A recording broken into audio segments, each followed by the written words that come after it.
Looking back through the sands of time, the human race has always had an unfathomable fascination with what is beyond our atmosphere, solar system, and galaxy in this seemingly infinite universe. The thoughts, wonders, and imagination of people has really painted a colorful portrait of what may be lying in wait for our technology to help answer this long-awaited and widespread question: are we alone in our universe? In this speculative video, we will dive into government sources, civilian journalists, and personal accounts to help answer this question. Artificial intelligence, Photoshop, and video editing software has made it overwhelmingly difficult to discern what is in fact reality. First, let's explore clips from people just like you and I and see if we can make that distinction. Here we see a cluster of lights illuminating the night sky. What do you guys think? Drones or otherworldly beings?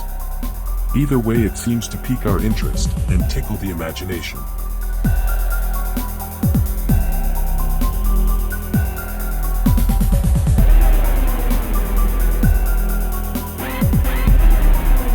How about this? These unidentified flying objects seem to break the laws of physics. People have been speculating that what we are seeing is government crafts that have not been made public. Others would say classified. I am not entirely convinced of such speculation.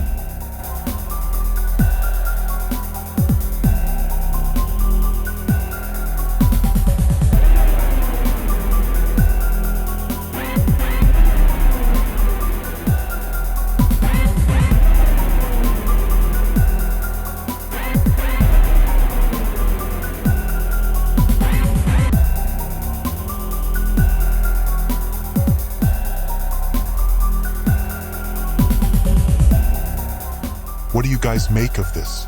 I'm not sure exactly what is going on, so perhaps you guys can shed some light on this in the comment section. I can say one thing in all certainty. Social Distortion's cover of Ring of Fire, made famous by Johnny Cash, would score perfectly in this scenario. People have been recording sightings in North America since 1639, when Governor John Winthrop of Massachusetts Bay Colony wrote about it in his journal. Today, what is known as Boston, Massachusetts, John Winthrop described in his journal strange and bizarre sightings, such as bright lights and otherworldly time lapses. One evening, Governor Winthrop wrote in his journal, 3 men were rowing in a boat on a muddy river in the Bay Colony when suddenly a significant bright light came into view. According to their description, it hovered above them for a considerable amount of time, and with great speed traveled back and forth between the vessel and Charlestown, which was 2 miles away. Described by Winthrop, the light was a flame when still and measured 3 yards square. The men watched in awe for hours, and in spite of drifting upstream, they returned to the original starting point. If what was described to be true, it would mark the earliest recorded UFO sighting in American history. Yet another occurrence was recorded in the same area in 1644. However, this leads a little more towards the paranormal. According to TikTok user Rabbit Hole Files, it is recorded as follows. On a cold January night in 1644, 3 men sailing into Boston witnessed something strange. 2 eerie lights rose out of the water, shaped like a man, and drifted toward the town. They lingered for about 15 minutes before disappearing. A week later, the lights returned, this time splitting apart, shooting flames, and vanishing over a hill. But the strangest part was the voice. Witnesses described a dreadful voice calling out, Boy, come away. It echoed across the water, shifting from one location to another, sometimes repeating as many as 20 times. 2 weeks later, the same haunting voice was heard again. These bizarre events coincided with the explosion of a small sailing ship called a pinnace. Rumor had it that one of the men on board was a necromancer, a dark magician suspected of murder. His body was never recovered, adding to the belief that he had been taken by dark forces. Was it all just superstition, or could there be some truth behind the eerie lights and voices? In 1808, Cynthia Everett, a schoolteacher in Camden, Maine, recorded a similar account in her diary. In fact, according to Time, the earliest UFO sighting in recorded history can be found in 4th century Chinese tombs with claims of a moonboat hovering above the country for 12 years. Jumping forward to 1808, the then 24-year-old Massachusetts woman by the name of Cynthia Everett accounts on her entry dated July 22nd reads, "About 10 o'clock I saw a very strange appearance. It was a light which proceeded from the east. At first sight, I thought it was a meteor, but from its motion I soon perceived it was not. It seemed to dart as quickly as light and appeared to be in the atmosphere. However, it lowered toward the ground and kept on at an equal distance, sometimes descending and sometimes ascending."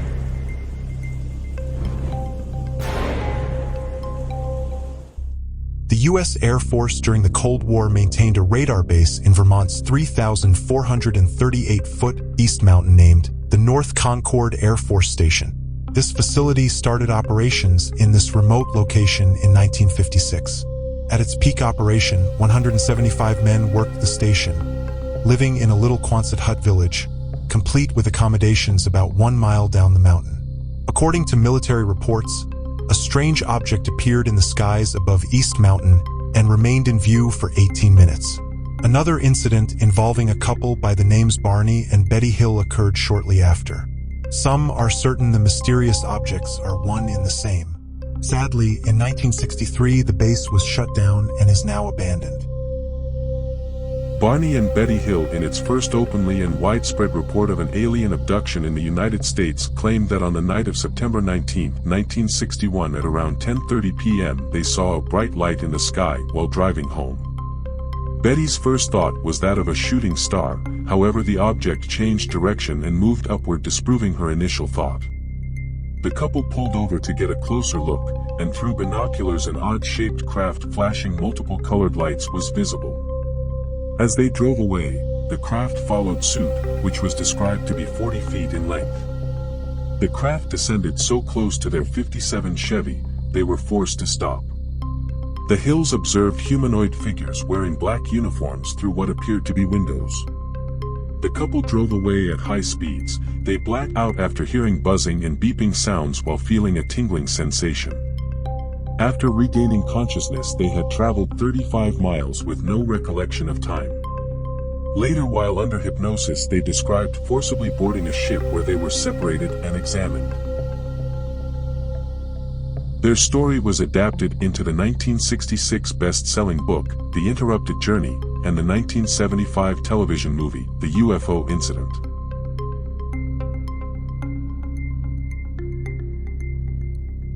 On the 3rd of September, 1965, what is claimed to be one of the most famous UFO events of all time occurred in Exeter, New Hampshire. Just as the Hill incident, John G. Fuller wrote about it in a 1966 bestseller, Incident at Exeter. Found in the book, a policeman patrolling just after midnight stopped to check on a woman parked on the side of the road. The woman claimed that a flying object with red flashing lights had been chasing her.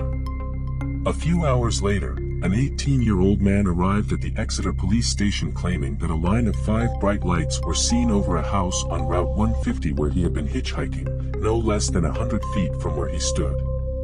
He stated that the lights moved out over a large field, then disappeared and reappeared behind the tree lines several times. The police officer and the young man drove over to the site and witnessed the lights, along with another police officer who arrived a short time later.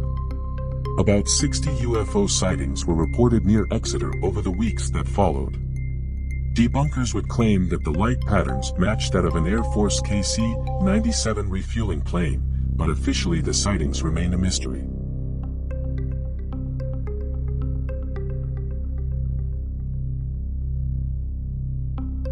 Harold Trudell pulled to the side of the road around noon on June 10, 1967, near West Wrentham Road, near East Woonsocket, Rhode Island. Reputedly, the 29-year-old man had seen unidentified objects in the area on previous occasions, but on this day he was determined to document them. He didn't have to wait long, according to his account, as a metallic dome-shaped object fast approached. For about 5 minutes, Trudell snapped pictures as the UFO hovered over the power lines. He captured 7 of the most iconic UFO photos of their day, but would look a bit hokey now. In August 1976, 4 college students from Massachusetts, according to their own accounts, were canoeing on Maine's Allagash Wilderness Waterway and saw an unidentified object in the sky. The men were not taken seriously when they described the sighting to a park ranger the following day.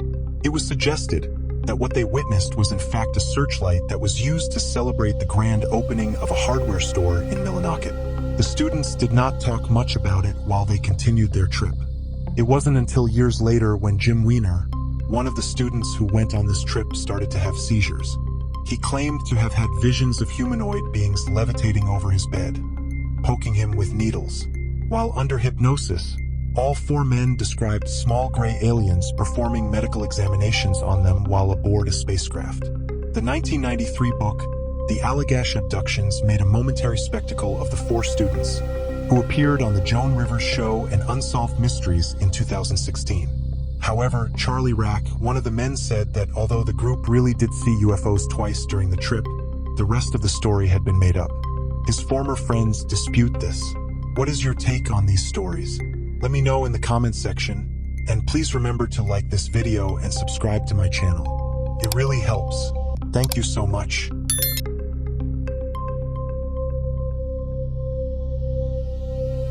The Department of Defense and the Office of the Director of National Intelligence delivered to Congress the All-Domain Anomaly Resolution Office's annual report on unidentified anomalous phenomena as required by the National Defense Authorization Act for fiscal year 2022, as amended by the NDAA for fiscal year 2023. Analyzing and understanding the potential threats posed by UAP is an ongoing collaborative effort involving many departments and agencies, and the department thanks the Office of the Director of National Intelligence and other contributing departments and agencies for their collaborative efforts to produce this report. The safety of our service personnel, our bases and installations, and the protection of U.S. operations security on land, in the skies, seas, and space are paramount. We take reports of incursions into our designated space, land, sea, or airspaces seriously and examine each one. The All-Domain Anomaly Resolution Office is leading DoD's efforts, in coordination with ODNI and other government agencies, to document, analyze, and when possible, resolve UAP reports using a rigorous scientific framework and a data-driven approach. This year's UAP report covers UAP reports from May 1st, 2023 to June 1st, 2024, as well as any UAP report from previous time periods that were not included in an earlier report. ARO received 757 UAP reports during this period. 485 of these reports featured UAP incidents that occurred during the reporting period. The remaining 272 reports featured UAP incidents that occurred between 2021 and 2022, but were not reported to AARO until this reporting period and consequently were not included in previous annual UAP reports. This brought the total cases that ARO has been reviewing to over 1,600 as of June 1st, 2024. This information was pulled straight from the U.S. Department of Defense government website. It begs the question as to why the government has taken such a serious take on all of this. Tucker Carlson has some interesting views that are quite compelling to say the least. In this recent interview, Tucker Carlson delves into the controversial topic of UFOs and potential extraterrestrial life. He discusses various reports and sightings, highlighting the complexity and secrecy surrounding government dealings with such phenomena. Carlson features insights from experts and officials, exploring the implications of alleged encounters and the impact on public perception. He emphasizes the need for transparency and scientific, and as controversial as it may be, religious inquiry into these mysterious events, while acknowledging the skepticism surrounding them. The conversation raises questions about humanity's place in the universe and the implications of discovering life beyond our realm of existence, inviting varied opinions from viewers on this enigmatic subject. What are your thoughts on this? Leave your response in the comments section below, and please don't forget to like this video, and if you haven't yet subscribed, please do so, as it helps significantly. Thanks a million. In the 2019 podcast episode of The Joe Rogan Experience, Bob Lazar discussed his controversial claims of working on reverse engineering extraterrestrial technology at a site near Area 51. Lazar asserts that some UFOs are not merely spacecraft but rather archaeological finds, suggesting they are remnants of advanced civilizations. He describes his experiences emphasizing the secrecy surrounding the projects and the advanced physics behind the craft. Rogan, while intrigued, maintains a critical stance by questioning the credibility and implications of Lazar's assertions. The conversation highlights the intersection of science, conspiracy, and belief in unidentified flying objects, leaving listeners and viewers considering the authenticity of Lazar's claims. With an open mind, I can't help but entertain the notion. Research will undeniably poke at one's skepticism.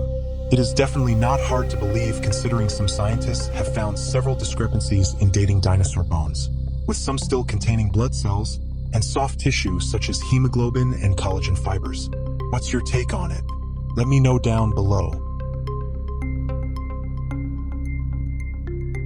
In recent years, the phenomenon of unidentified flying objects, UFOs, has captivated public attention, leading to a significant increase in reported sightings across the globe.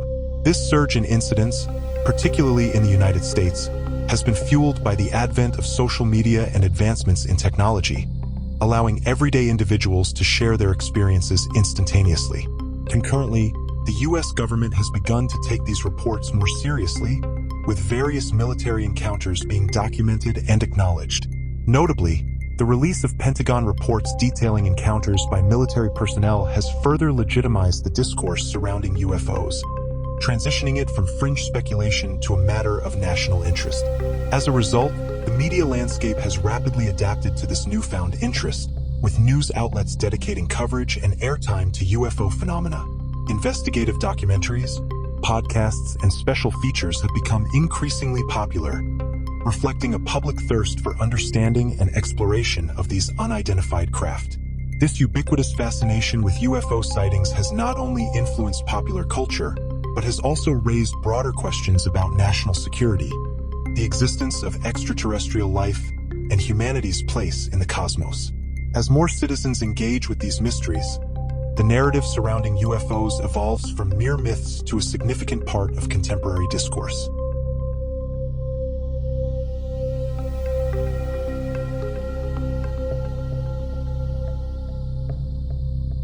Wedding videographer Shay Rickards of Toledo, Ohio, reported an unusual aerial phenomenon during a nighttime sky observation in the local area. Blowing up on TikTok and Instagram and all that stuff.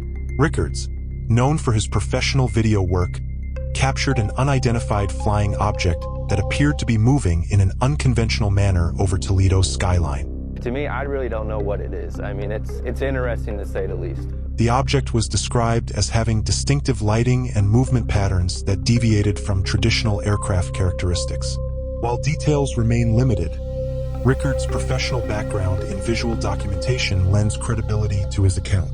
Local UFO enthusiasts and researchers have expressed interest in examining his footage, hoping to gain insights into the mysterious sighting. Further investigation is pending.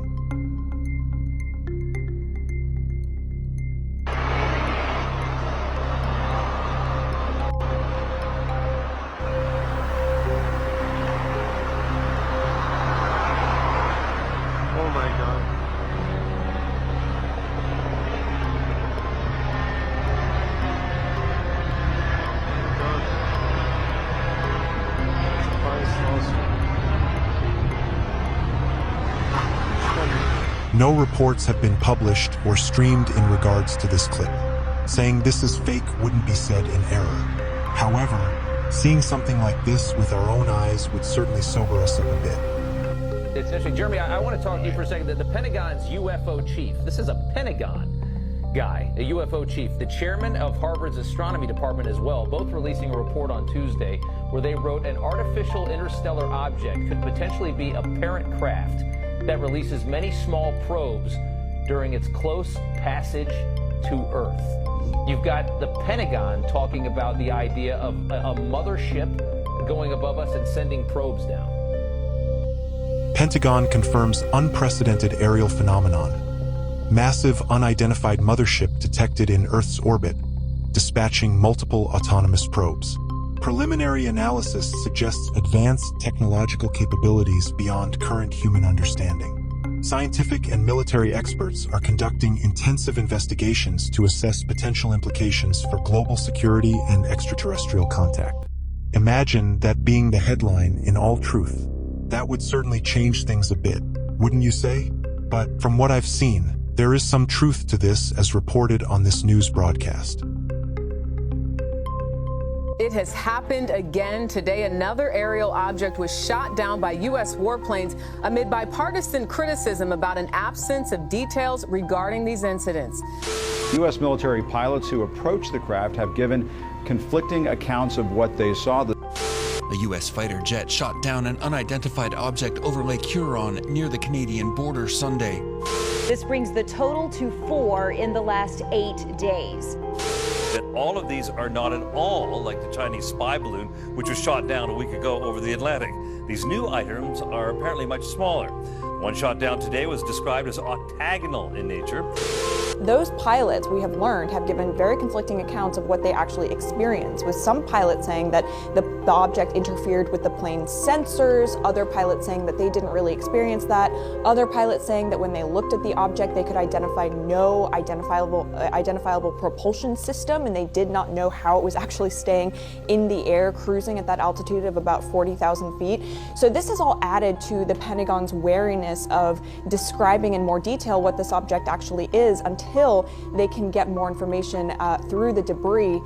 But getting the debris is like finding a needle in a haystack. Each of these objects were apparently the size of a small car, and imagine trying to locate a burned-out, crashed car-sized object in a remote icy and snow-filled area of Alaska, or an even more remote part of Canada's Yukon Territory, or in the icy waters of Lake Huron. It may take a while to locate the debris, never mind retrieve the wreckage and analyze it. In the meantime, the speculation and questions across North America are intensifying. Are we at the start of an alien UFO invasion? Well, here's what jumps out to me based on my experience years ago covering the Department of Defense and the U.S. military. According to Pentagon officials, the 3 objects shot down over Alaska, the Yukon, and Lake Huron were slow and traveling at wind speed. Fighter jets, even when slowed down, would still travel about 100 miles per hour faster.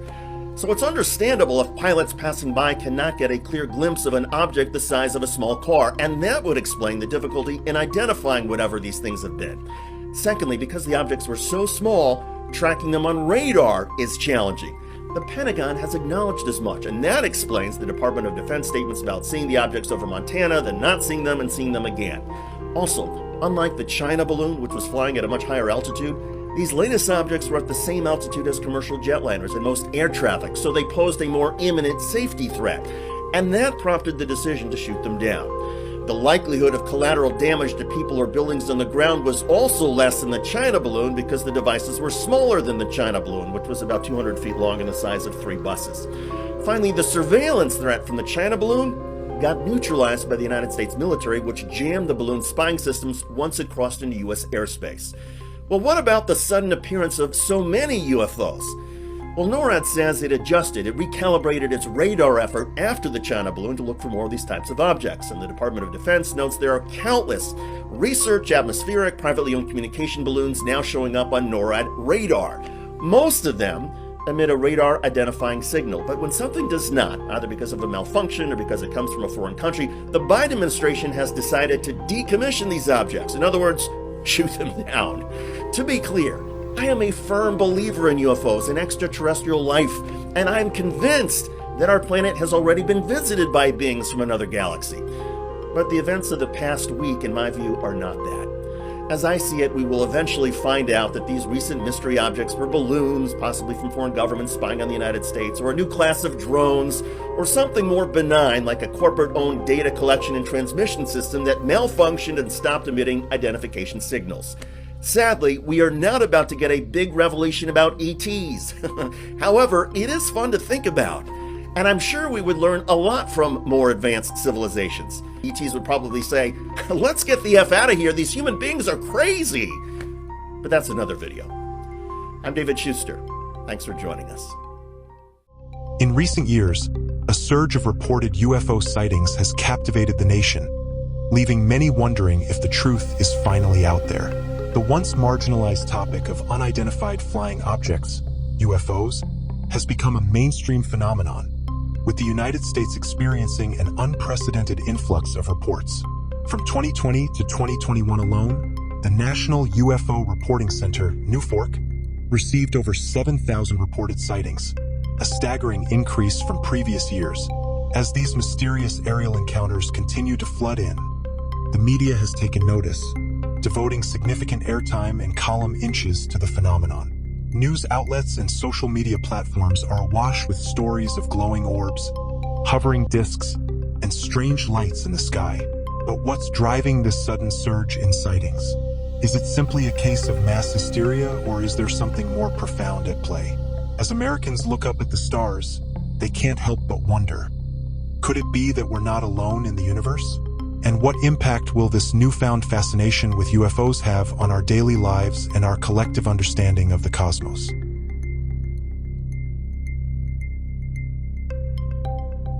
In conclusion, UFO sightings in the United States have significantly impacted residents, fostering a mix of intrigue and skepticism. These encounters ignite public imagination and fuel conspiracy theories, prompting discussions about national security and the unknown. High-profile incidents have led to increased governmental transparency efforts, as citizens demand accountability and information. For many, these sightings not only evoke a sense of wonder about extraterrestrial life, but also catalyze local community engagement through exploratory groups and events. Ultimately, the phenomenon serves as a cultural touchstone, reflecting humanity's enduring fascination with the cosmos and the search for answers beyond our planet. I'm No Alias, with this special episode of Creeptoks. Thanks for watching.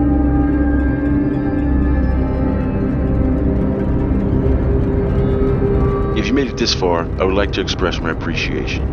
If you enjoyed this video, please like, share, and subscribe. And don't forget to hit that little bell icon so you don't miss out on my next upload. No Alias signing off. Peace.